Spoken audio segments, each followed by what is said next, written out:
राज ठाकरे जी से सवाल रहेगा मेरा कि भोंगे कहाँ गए, मस्जिदें कहाँ गई और हनुमान चालीसा कहाँ गया। पहले बोलते थे कि मेरे प्यारे हिंदू भाई बहन, और अब उनकी भाषा में आता है कि मेरे महाराष्ट्र के प्यारे मतदार।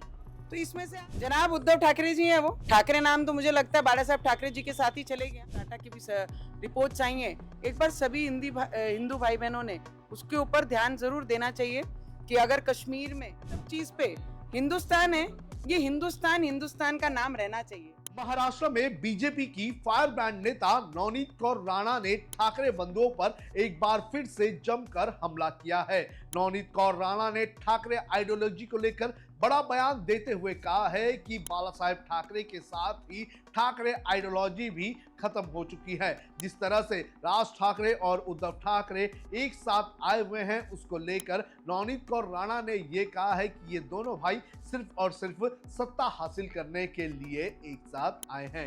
नवनीत कौर राणा किस तरह से मुंबई समेत महाराष्ट्र में ठाकरे बंधुओं के खिलाफ जमकर बयानबाजी कर रही हैं, इसकी पूरी जानकारी आपको इस वीडियो में देंगे। नमस्कार, आप देख रहे हैं लोकमत हिंदी। मेरा नाम है सुन कनौजिया।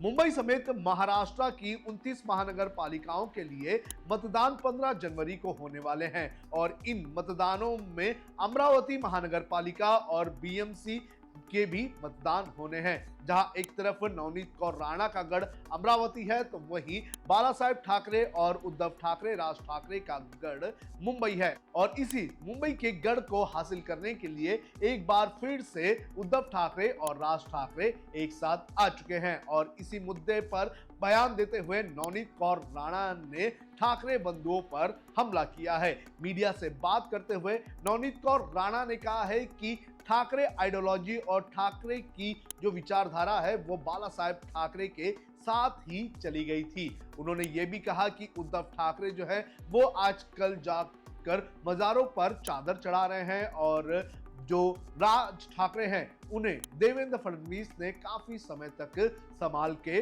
रखा था। आप सुनिए किस तरह से नवनीत कौर राणा ने बाला साहेब ठाकरे की विचारधारा को लेकर ठाकरे बंधुओं पर हमला करने का काम किया है।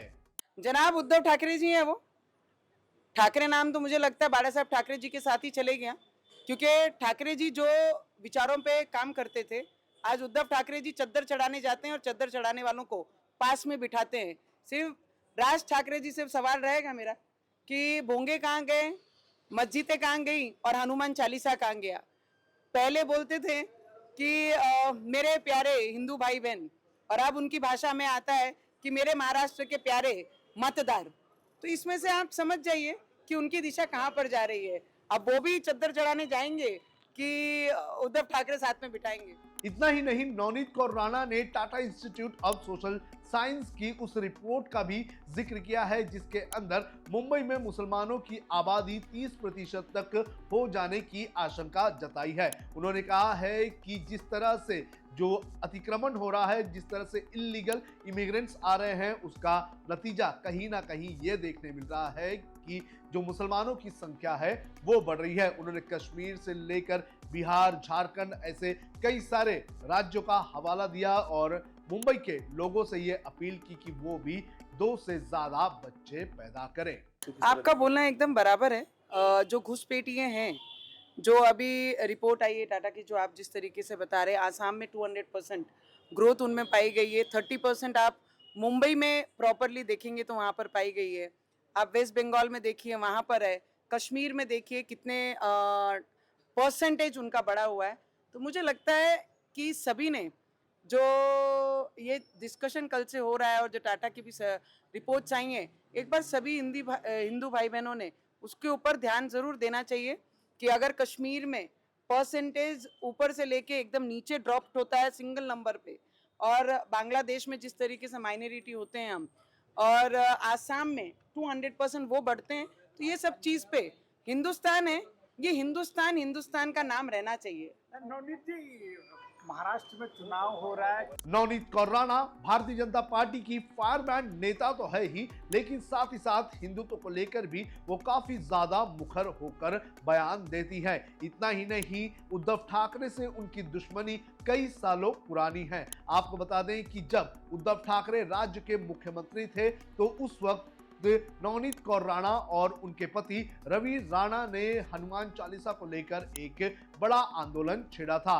उस वक्त मस्जिदों पर लगने वाले भोंगों का काफी ज्यादा विवाद हो रहा था और उस वक्त नवनीत कौर राणा और उनके पति रवि राणा ने उद्धव ठाकरे के घर के बाहर जाकर हनुमान चालीसा का पाठ करने की बात कही थी और इस मामले में उन्हें गिरफ्तार भी किया गया था। इसके बाद से ही नवनीत कौर राणा को यह देखा जाता है कि वो हिंदुत्व के मुद्दे पर काफी मुखर होकर बोलती है। जिस तरह से लोकसभा चुनाव के दौरान उन्हें भारतीय जनता पार्टी ने अमरावती से अपना उम्मीदवार बनाया था, तो उस वक्त प्रचार के दौरान भी हमने देखा था कि किस तरह से नवनीत कौर राणा जो है वो अल्पसंख्यकों को निशाना बनाने का काम कर रही थी। उनका एक वीडियो बड़े पैमाने पर वायरल भी हुआ था जिसके अंदर नवनीत कौर राणा एक मस्जिद की ओर तीर मारने का इशारा करती हुई नजर आ रही थी। इतना ही नहीं, हाल ही में पश्चिम बंगाल में टीएमसी के सस्पेंडेड सांसद हुमायूं कबीर ने एक बाबरी मस्जिद जैसी मस्जिद बनाने का